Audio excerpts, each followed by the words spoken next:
And it is time once again for another AEW Dynamite review here on the Mr. Warren Hayes Show. Hello, I am Warren, and welcome. It is Friday. A little unusual for the typical schedule that we have for the Dynamite review. There goes Juno. Goodbye. She was right here, if in case I don't know if she was in frame exactly. I think she was, but she was right here. Now she left. But anyway, usually Thursdays is when this review happens. I had somewhat of a busy week this week regarding, life things. But I would not want to skip over a Dynamite review, especially one like this one. Especially so close to Double or Nothing when things are really starting to take shape. I think a major match was basically was revealed, was set for the show, for the pay-per-view. So I'm kind of like we're not going to skip this. And besides, you good people out there who tune in, who load me up, who stream me out. I don't know, that's probably not the expression. But all you folks who partake in my pro wrestling little talks and nonsense are very much deserving of a Dynamite review. You deserve a proper Dynamite review this week. That's why I'm here. So apologies for the delay, but we are not delaying any longer. We are going to talk about this Dynamite May 14, 2025 that happened at the Hoffman Estates, not Hoffman's, but Hoffman Estates, just in the shadow of Chicago at the Now Arena. According to WrestleTix, 4,659 tickets were distributed for the show. I don't think this is the final count either. So they didn't quite make it to 5,000, and it's really not that big a deal. This is a very good number for AEW this year so far. In fact, it is the highest domestic attendance for a TV show, for a TV taping, I should say, in 2025 for Dynamite. This is their biggest attendance this year. The second biggest attendance was the Norfolk, Virginia show from a couple of weeks ago. What was it? The 30th or something like that, April 30th, I believe, where we were just under 4,000 people in attendance. So, even if it doesn't get to this nice, nifty round number of 5,000, this is still very a very good attendance, at least for Dynamite. This year, it is the biggest, the most attended TV taping that they've put on between Dynamite and Collision. We're not just talking Dynamite, we're talking between Dynamite and Collision. So we are well above the year-to-date average of 2,818 tickets distributed. So that's good news. But look, what have we been talking about on the show over the past few weeks? Yeah, we're leading into a couple of months, maybe a little over a month. How about that? We'll do the conservative way of approaching this. What have we been saying? We've been saying that the shows have been better. The atmospheres have felt better. The ambiance, the general vibe of the show. It's all been feeling better because of the smaller venues, the hotter crowds. It's been coming across better on TV. The creative has been good. The matches have been great. A lot more focus on pro wrestling as opposed to, any type of other nonsense. And the shows have been trending upward. We've been talking about it. And things have been looking up. I don't know why I'm necessarily doing this gesture, but why did I feel compelled to do this? And in this manner, it kind of feels aggressive and unnecessarily aggressive. Look, what do you want from me? There you go.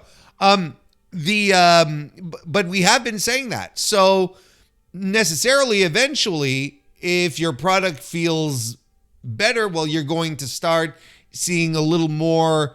You necessarily have to start seeing rises in attendance if the ratings are doing well. Pay-per-view buys are always very good. That's never a concern.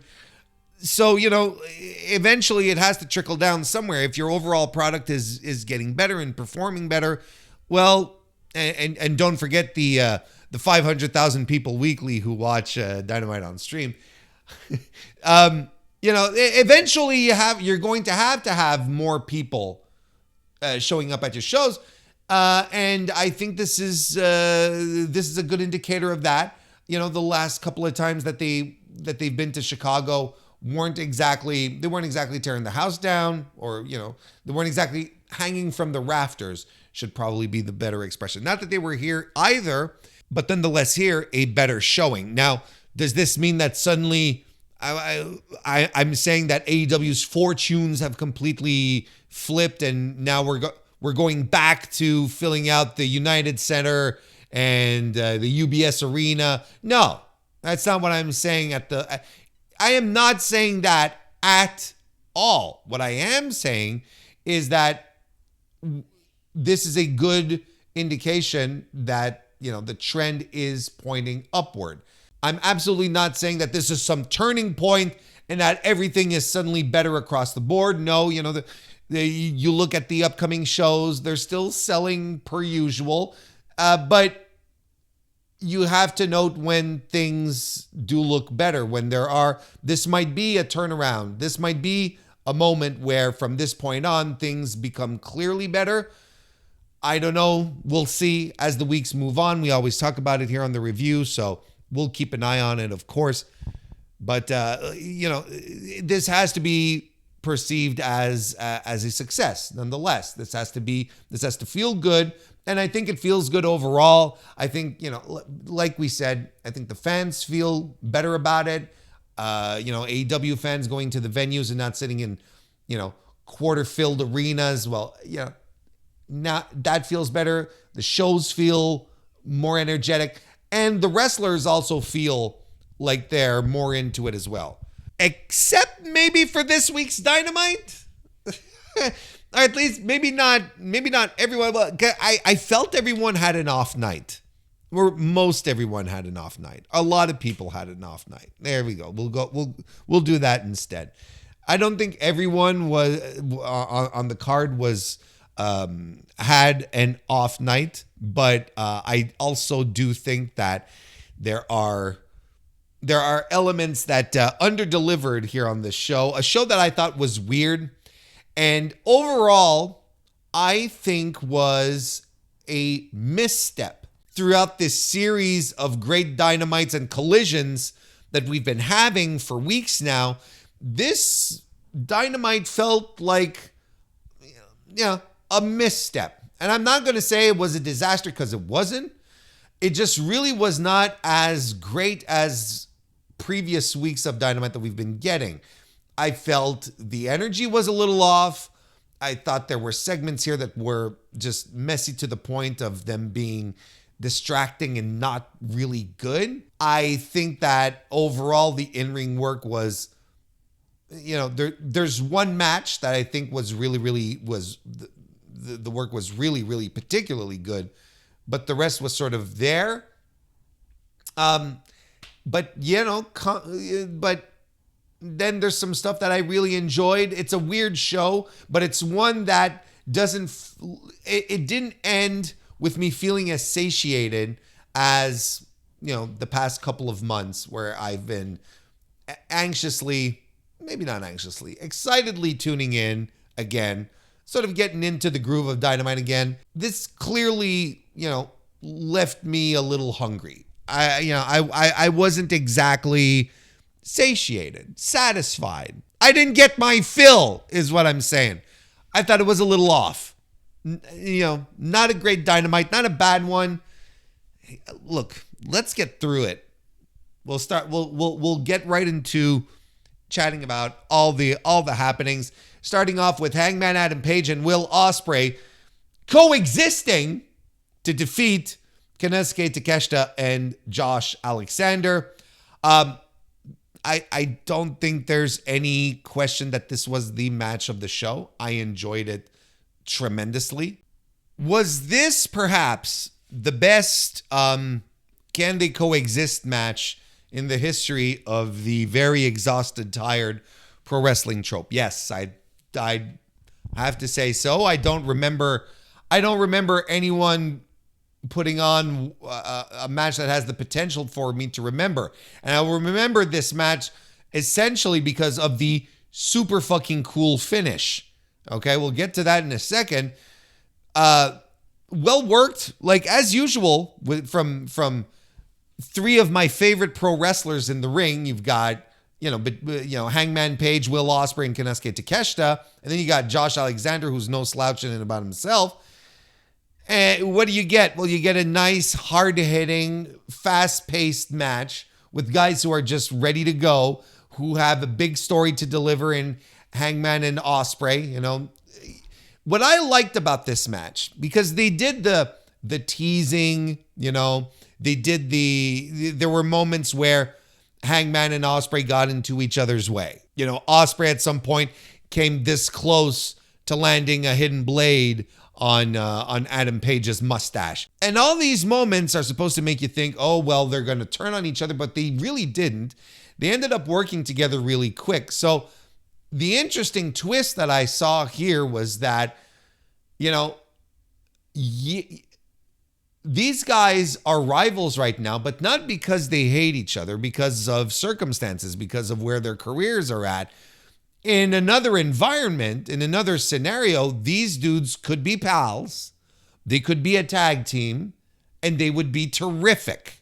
Like, they would legitimately be a terrific duo if they wanted to. But they had a little trouble. They got, they had their own little issues and egos and rivalry getting their own way, but it didn't keep them from winning the match.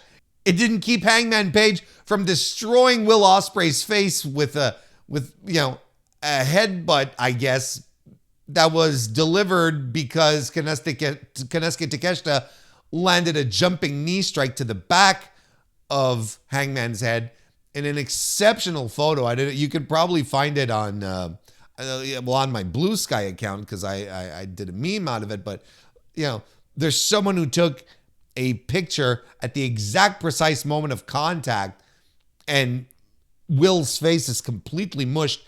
He was bleeding after the match. And there was no surprise really because of that contact. That was just crazy.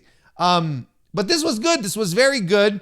Bit of a weird botch on the Blue Thunder Bomb. This is the second time in about a week that Takeshita tries to do a Blue Thunder Bomb and it doesn't connect. Wasn't it at Resurgence that he did a Blue Thunder Bomb and was on ELP and it didn't quite work out that way? Or am I misremembering? Am I misremembering the opponent and the event? Because I do remember speaking about it, that there was this weird Blue Thunder Bomb botch.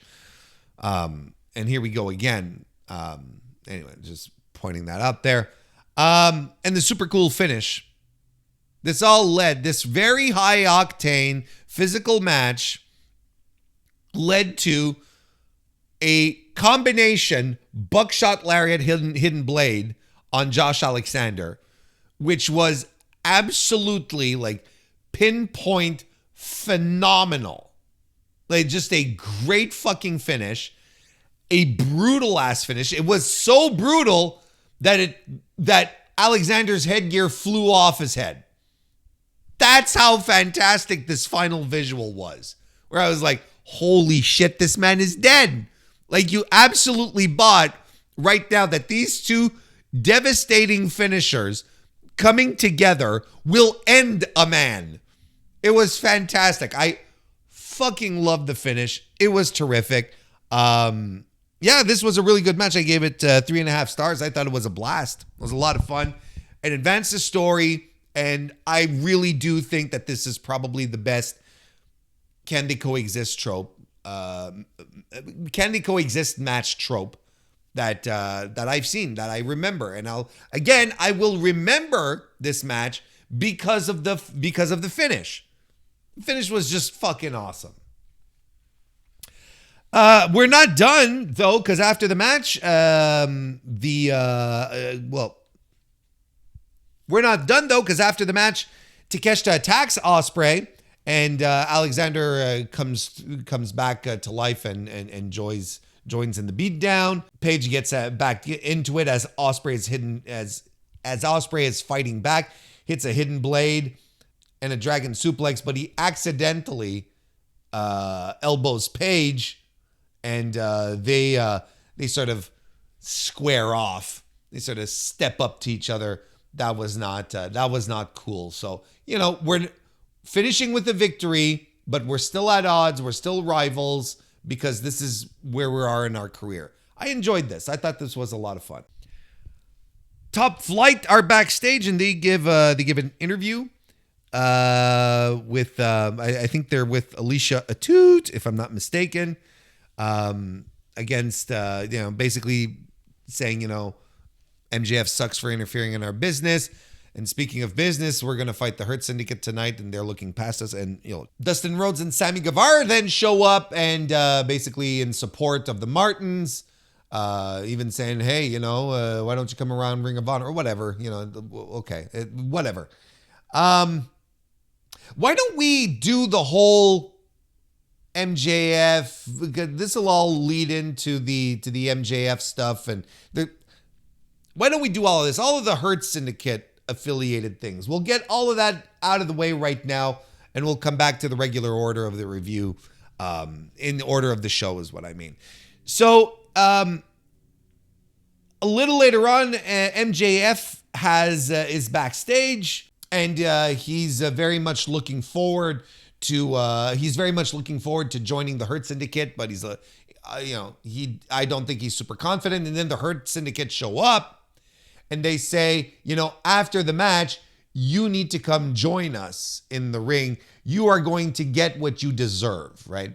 And they're laying it on very thick that MJF is going to get his ass handed to him. And they're laying it on so thick that there's really no question that he is going to be joining the group. It's like, they were trying very, very hard to give the impression that MJF was not going to join the group when it was actually very clear that, if you've ever watched pro wrestling before and have like more than 3 brain cells, I think you were like, oh, yeah, okay, well, I see where this is going. He's going to join the group. It'll be fine. So that leads us to the Hurt Syndicate defeating Top Flight. I didn't know who thought the Martins had a chance here. Dante and Darius. I don't know who thought they had a chance. They were completely geeked out last week. And, they come in front of the camera and they do some talking, and they're just not convincing. Especially after being geeked out so hard last week by one guy. I'm like, there's no way that these guys are beating the Hurt Syndicate. And I was right, but I'm not like necessarily patting myself on the back. I called it. I saw it coming. No, that's not it.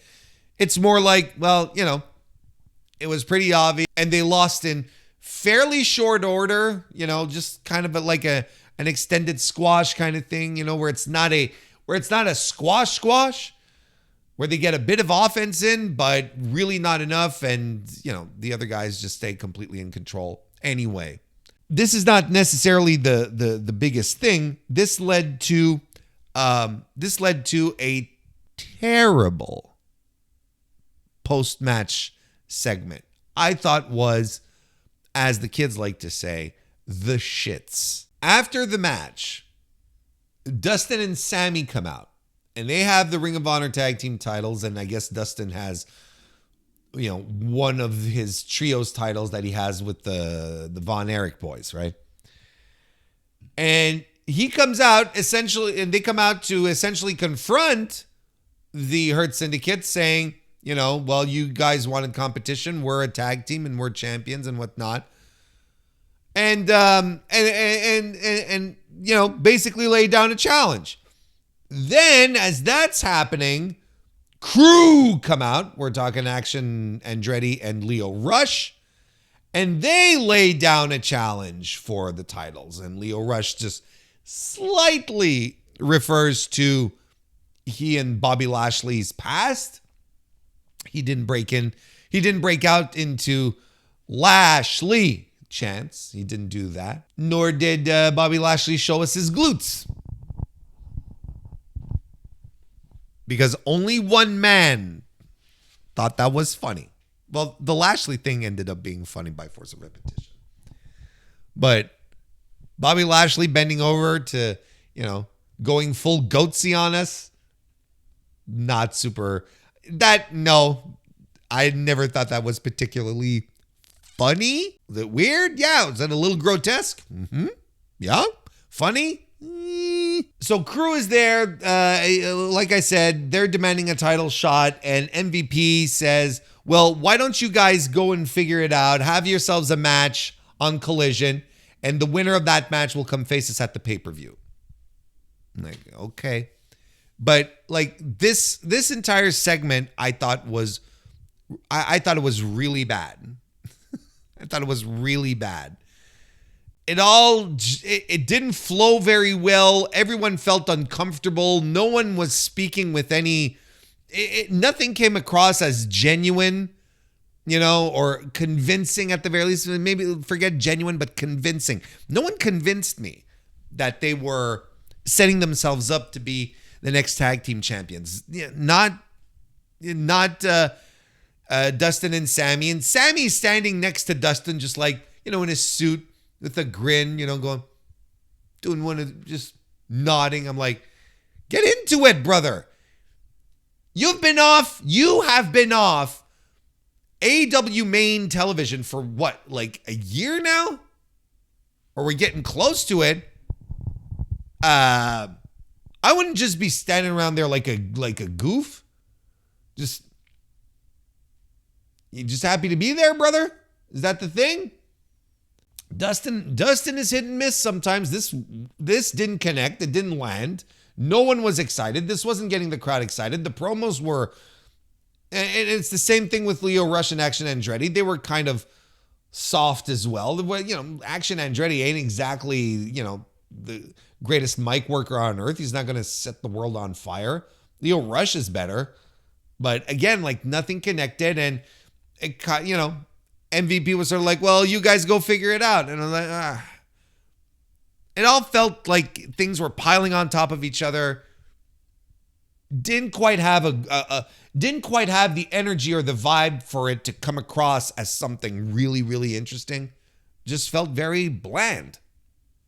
I thought it ended up being kind of terrible. And I think the thing here is that one of the reasons why it felt terrible is because no one actually believes that either Guevara and Rhodes, I think they have a tag team name. Isn't it like the Sons of Texas?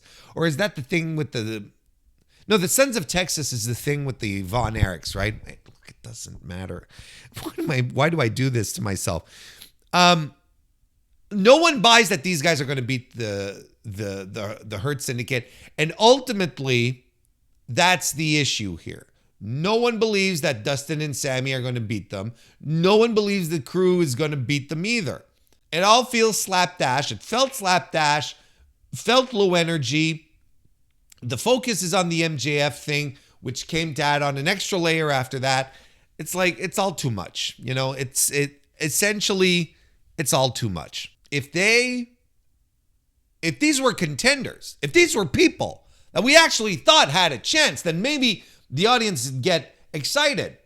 Now we have Crew who are, lower mid-card, and Sammy and Dustin who are never on AEW television anymore, seldom, sporadically, slumming in Ring of Honor with the tag team titles that ultimately don't mean anything. No one in AEW cares about those titles. And that's a shame because, it's Ring of Honor and they should mean something. You know what? They should have meant something to MVP where he's like, oh, you guys are champions. Hell yeah, we could go for some more gold instead of hand waving them.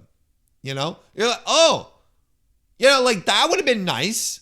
That would have been really nice if MVP could have been just realize that, the Hurt Syndicate would have the opportunity to wear more gold instead of just like dismissing them and you guys figure it out and get yourselves a number one contenders match. Sammy and Dustin absolutely could have been and should have been in their reaction is what I'm trying to say, should have been, hang on, Buster, we are tag team champions as well. So we demand a little respect. Like that would have been a lot more interesting. It feels like everyone's fucking bending the knee to MVP and the Hurt Business. And I understand why they do it. And to a degree, it also works. And I'm okay with it because the champions should do exactly that. The champions should 100% filter out their challengers and be like, no, you look, go win some matches, become the number one contender. It's silly to a degree when you think about it. It's silly. But look, I mean, this goes to show the value that exists with the Ring of Honor championships. They hold no weight, no water in AEW, and then people wonder, why don't more people watch Ring of Honor? It's like, well, you're not making it feel important. You're not making it feel like it should be watched. It comes across as forgettable, second rate, because your champions aren't necessarily properly addressed. And I know this is a response to people getting upset. A couple of years ago, when Ring of Honor champions started showing up on AEW, and people were getting upset that, well, get these Ring of Honor titles off my TV. Why do I care? So on and so, and Toni responded to that by taking them off or just not necessarily addressing them. And sometimes having a defense for a pure championship defense or stuff like that. Sometimes. And Chris Jericho walking around with the Ring of Honor World Championship and being addressed as such. But overall, he was, he had turned the page here. Toni. He was like, no, all right, you guys are sick of the championships, we'll take them off. So then what happens? You don't have TV for Ring of Honor, so no one is subscribing to the channel to see the champions in Ring of Honor. And then when the champions in Ring of Honor show up on AEW TV, people get upset or they don't understand or they don't care. So, it's a very poor cycle, of course. But that's nonetheless what happened. That's the issue. That's why people are so upset. But nonetheless, that's what happened. And that's why the titles don't feel important anymore. Anyway, let's continue all of this with the Hurt Syndicate. This leads us to, MVP actually takes us to commercial, which is interesting. He says, stay right here, folks, when we get back, kind of thing. And then when they return, the Hurt Syndicate are still in the ring. And then they call out MJF, who does not come out. So Shelton Benjamin goes backstage to find him. And MJF is hiding at the gorilla position behind Tony Khan and Jerry Lynn. And who was it? Sanjay, who were all working, who were all producing. So they drag him. So Shelton grabs MJF, drags him to the ring, and they do the whole setup with the thumb up, thumb down thing. And MJF is nervous and he's being very comically worried about it. And so, you can all see this coming. You can see Shelton in the background sort of revving up to knock his head off, but he's doing it so over the top and you're like, okay. And Bobby Lashley teases the thumb and but finally gives him the thumbs up. MJF is ecstatic. He's jumping around like he's going to Disneyland or World, whichever one's the best. I don't know. And he being MJF, He's so happy. He's getting people to chant, "We heard people." I mean, it's, good for Max. And MVP then announces that there's going to be a contract signing next week. Oh, gee willikers, those are fun. Nothing I like more than paperwork on my pro wrestling TV. That's some compelling watching right there. That's really yum yum. Give me more. And then to wrap this all up, a little later on in the evening, MJF and MVP are backstage. MJF is excited, and he says he's going to have the contract looked over by his lawyer, Mark Sterling. He calls Mark Sterling in. Mark Sterling says hello. So he'll probably be involved in the ring next week because we're reintroducing Mark Sterling, of course, that he's a real person. And some continuity there as well, which is great because MJF has made use of the services of Mark Sterling in the past. And MVP initially was like, lawyer, what are we doing here, Max? Do you think we're... And Max says to Montel, he tells him, well, wouldn't you? Do you just sign contracts willy-nilly, or do you have your legal people take a look at it? Like, all right, you're right. So there's still tension there. There's still, something might happen. There's, it's not going to go well next week, folks. I don't know if you know this, but this contract signing is not going to go well, and I can't wait. Actually, I can wait. I can wait forever for another contract signing. All right, let's go back earlier in the show. Then let's get back on track. Do things in order again. Ricochet defeated Zach Gowen. Listen, I haven't seen Zach Gowen wrestle in 20 years or something like that. Like when he showed up on the Collision show last week, I was like, oh, that's pretty cool. You get him involved in an angle. And now he's, an angle which is really funny when you think about it. So Ricochet stole this man's prosthetic limb, right? He stole his leg, walked off with it. So he comes to the ring and he's got the prosthetic leg, hanging over his shoulder. He's holding it around like it's a sword, right? And Zach Gowen comes out on crutches. I kind of think it's funny to think that this man doesn't have like a second one or a spare one, or that he could, that he had to spend an entire week on crutches because Ricochet made off with his fucking prosthetic leg. That's the kind of absurdity that pro wrestling brings to you when you think about what you're watching just a little bit too much. You're like, does this mean that Gowen's been on one leg for like a week? And it's actually pretty funny to me anyway.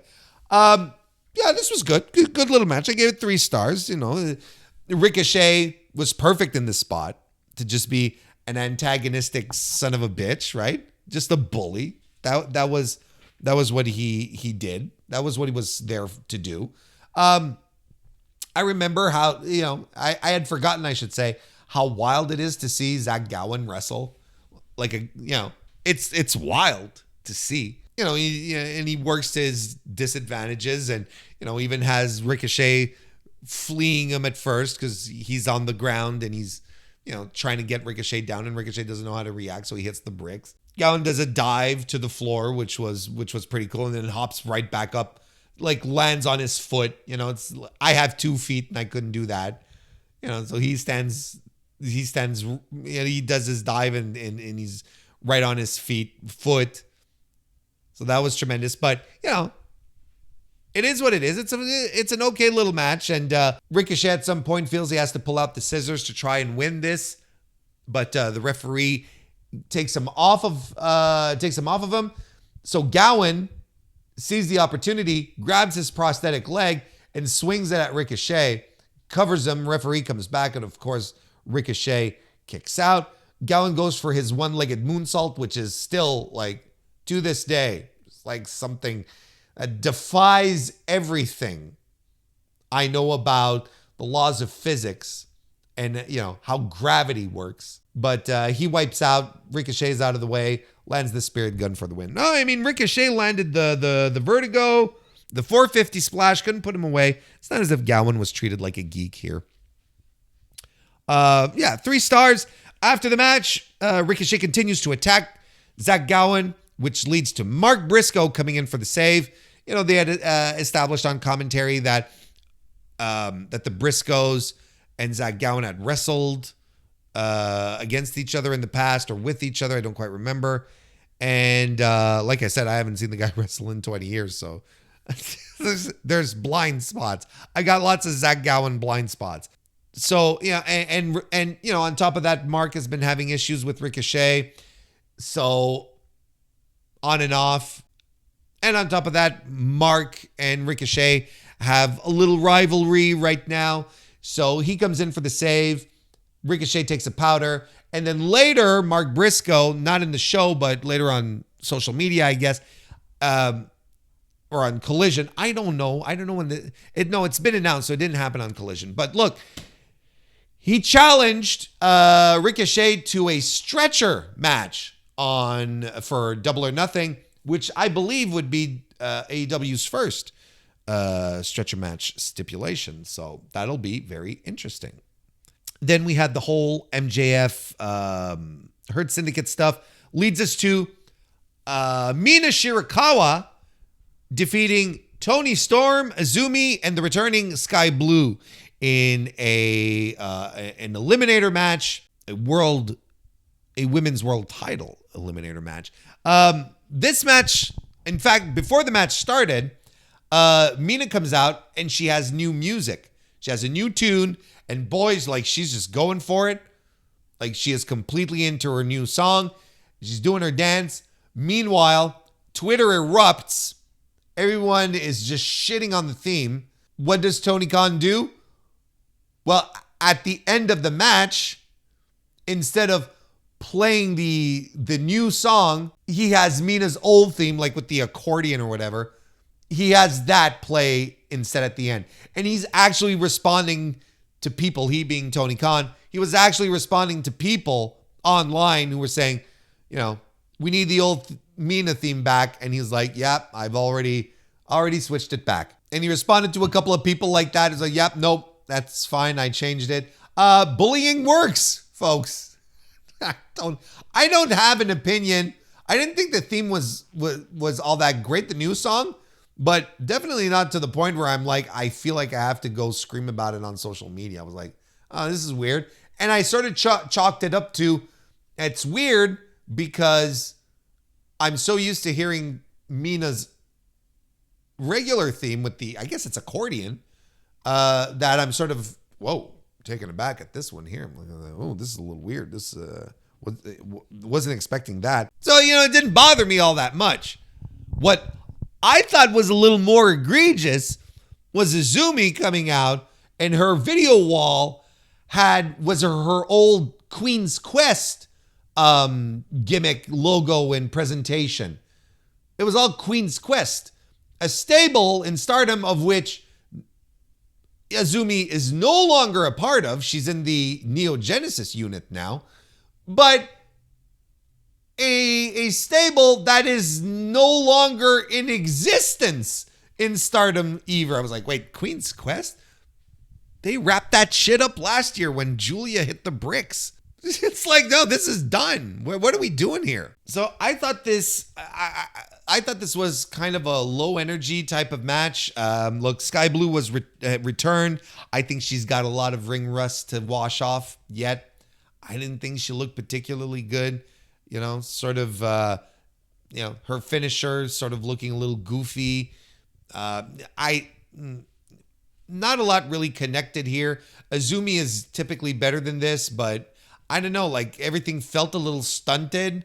It didn't feel very smooth. I guess towards the end, people started getting into it, but there was a whole stretch in this match. It was like crickets in the building, and crickets in my living room as well. I didn't particularly care for this match.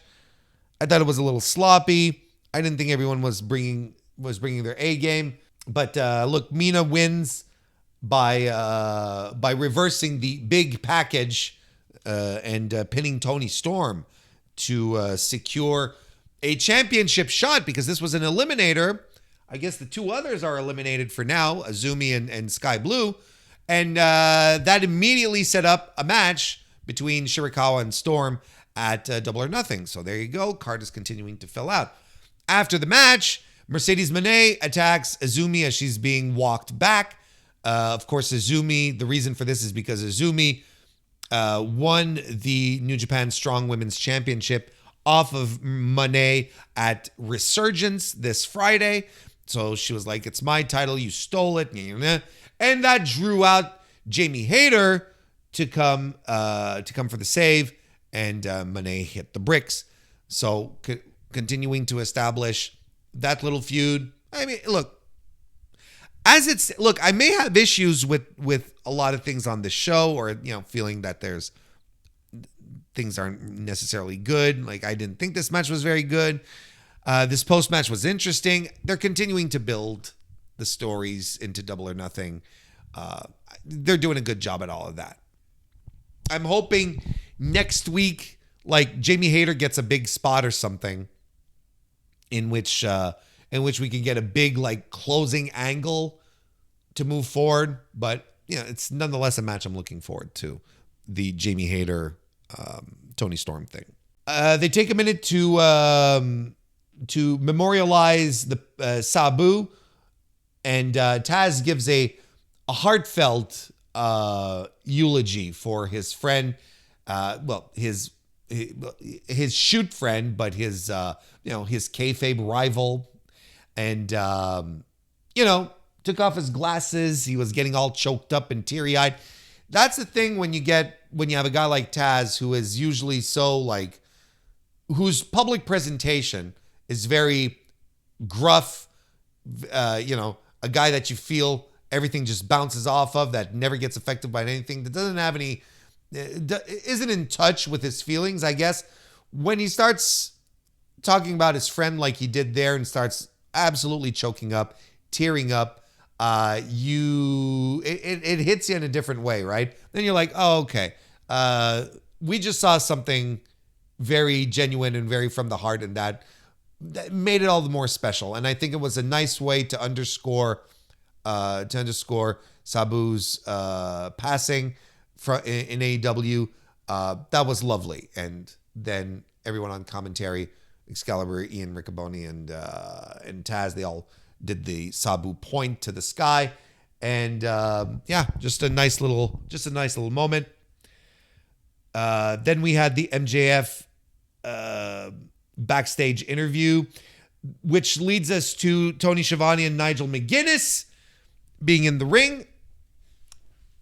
Tony and Nigel discussed the things that have been going on with FTR. Nigel is basically saying, well, I know I'm a commentator. I stepped out of line. Tony, I did things that I told you shouldn't do, so I apologize. And I apologize to Daniel Garcia. And Daniel Garcia comes out and he says, you can stick your apology up your ass. I don't accept it. And then says, I want to fight FTR, and I would be honored if you would join me. And basically to get him into the ring. And then Stokely Hathaway comes out, making fun of both McGuinness and Garcia, while saying that FTR would punish McGuinness for his actions. He's, Nigel's like, I'm not quite sure I want to wrestle, and so on and so forth. But nonetheless, FTR show up out of nowhere and attack them both. And Matt Menard makes the save with a crowbar running into the ring. I didn't think this was particularly good either. Right up until FTR showed up, I thought it was a bit of a weak promo segment. I think the way it was presented, it came across as Garcia wants to fight FTR and was recruiting McGuinness to do it, but McGuinness didn't feel compelled to do it. Stokely was acting as if this match was never going to happen, and he was just going to get punished. And again, I thought everyone was low energy here. And I thought Daniel Garcia was low energy and was a little off on his promo as well. Yeah, I didn't think this segment hit at all. It didn't hit at all. That being said, the FTR heel turn is great. But this segment specifically didn't work out.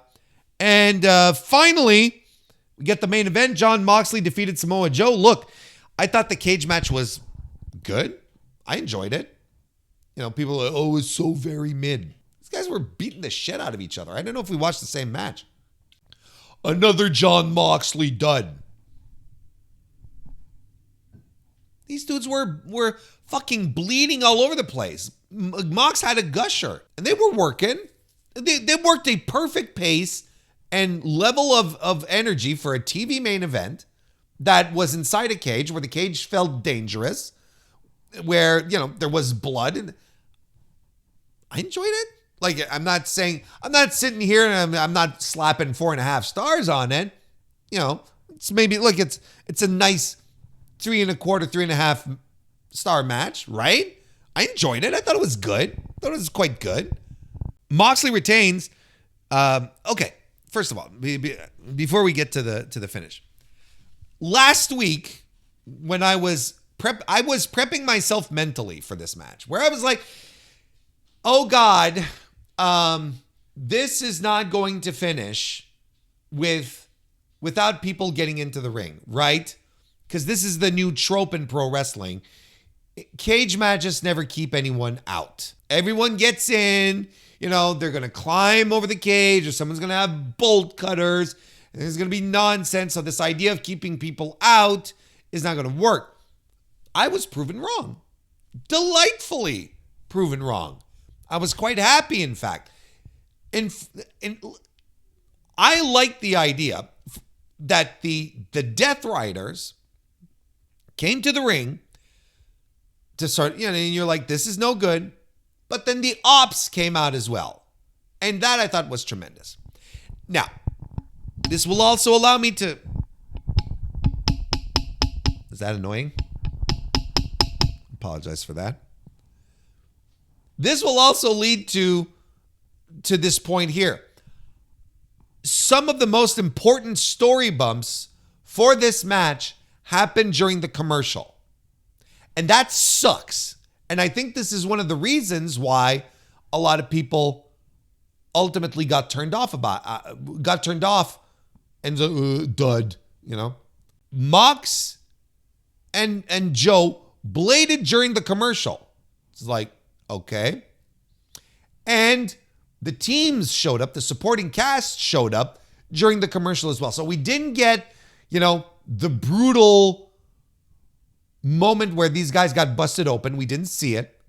Nor did we see the team showing up at ringside. And I think that took away from the match. It would have been better if we had seen all of that, if we had experienced it for ourselves. I think it would have been a lot better.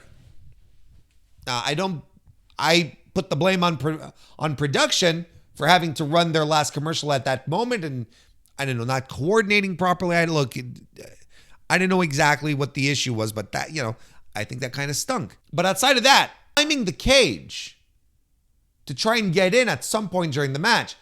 Well, the Ops are there to keep these guys from getting into the cage. And I'm like, this is great. Finally, like, the baby faces are doing babyface work. No, we got to stick by the rules. The cage match, Mox doesn't stand a chance. We're not letting his boys get in. I'm like, this is terrific. This is terrific. It doesn't take much to please me. In pro wrestling anyway. It doesn't take much. And these kind of things are legitimate, makes things memorable, makes a lot of sense. You know, you got Powerhouse Hobbs with Wheeler Yuta, and Yuta, he's like, I am out of here, brother. Like, he just takes a powder, jumps right into the crowd. He's like, I am not fucking around with Powerhouse Hobbs, which, you know, is tremendous. And then Willow Nightingale is there too. And, you know, she's handling the Marina Shafir aspect of things. It's good stuff. All of this is good stuff. But then out of nowhere, someone shows up in a hoodie. Turns out it's Gabe Kidd.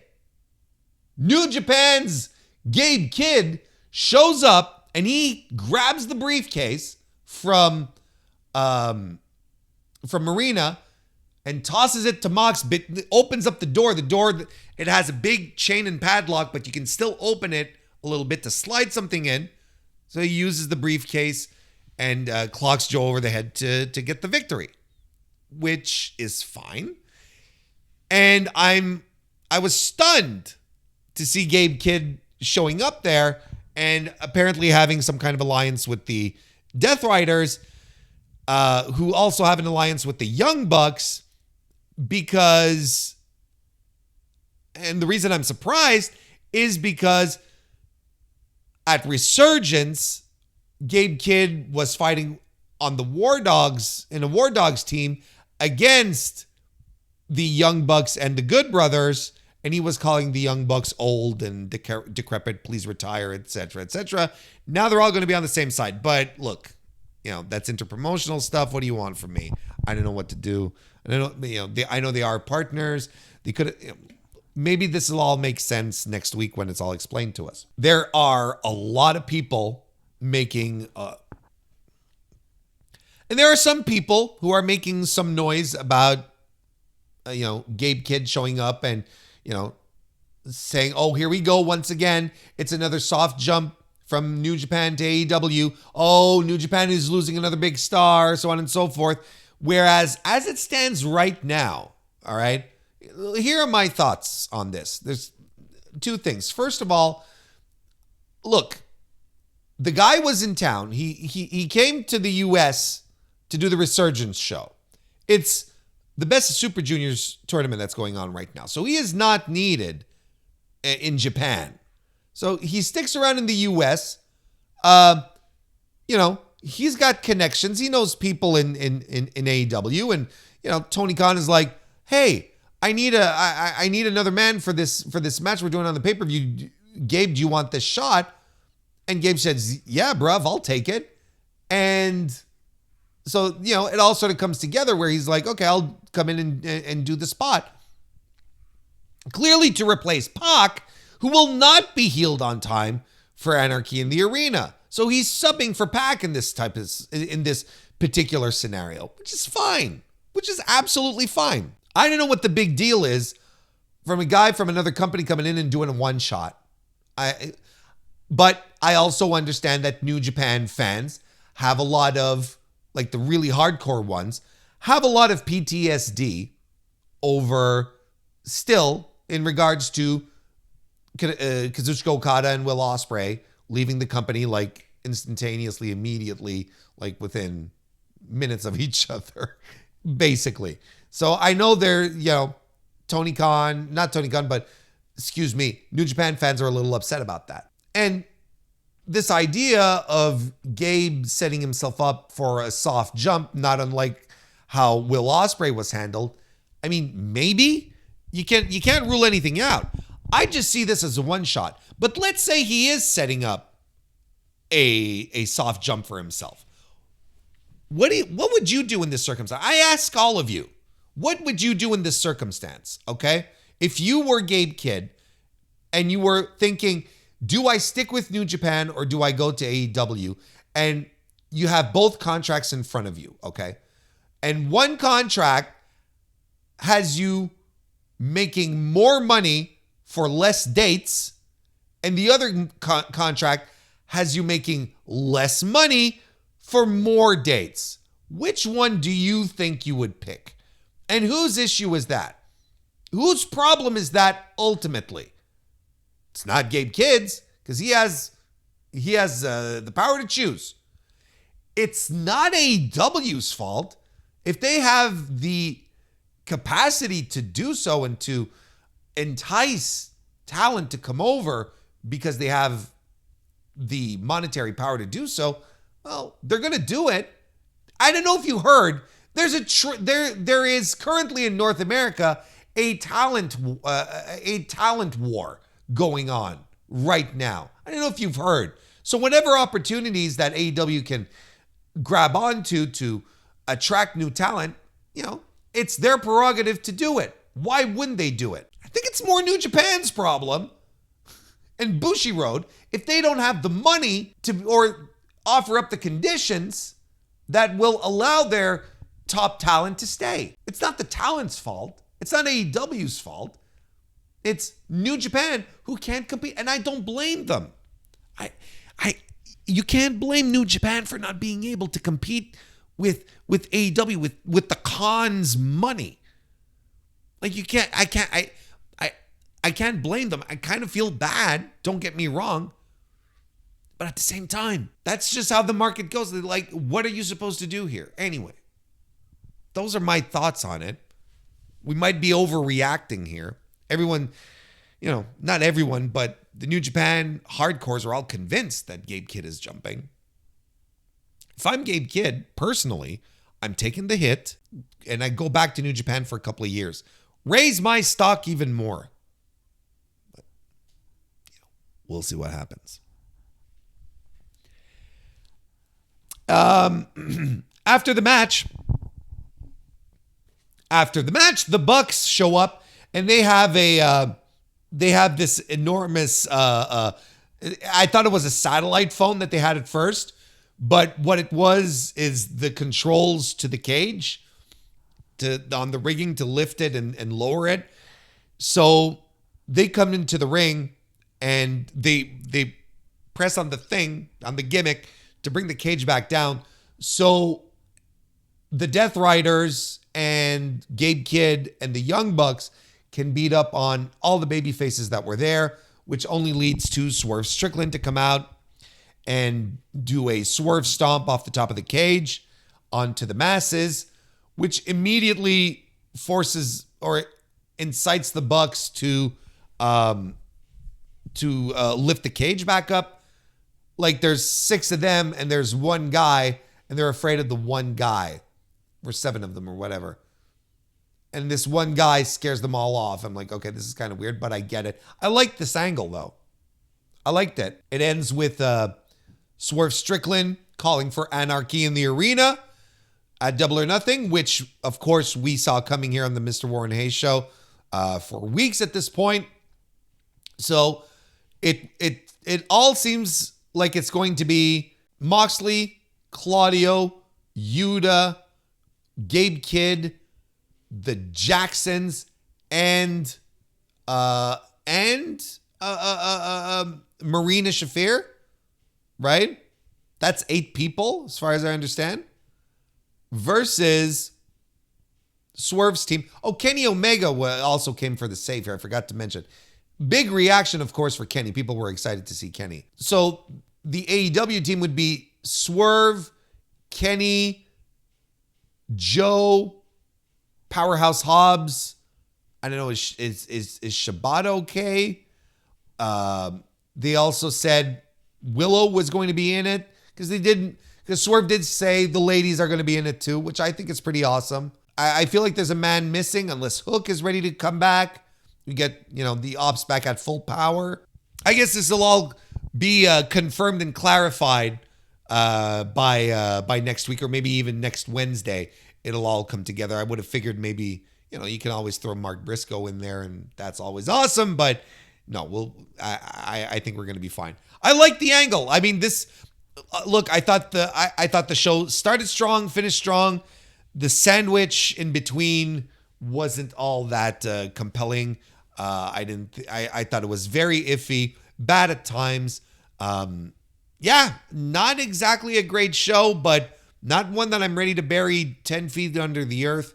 But a misstep in the series of very, very strong AEW television that we've been treated with over the past few weeks, a couple of months now. So, can't win them all.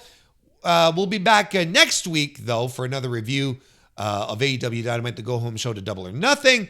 So be sure to join us for that. I will also be back streaming as well next week. So join the YouTube channel at youtube.com/MrWarrenHayes.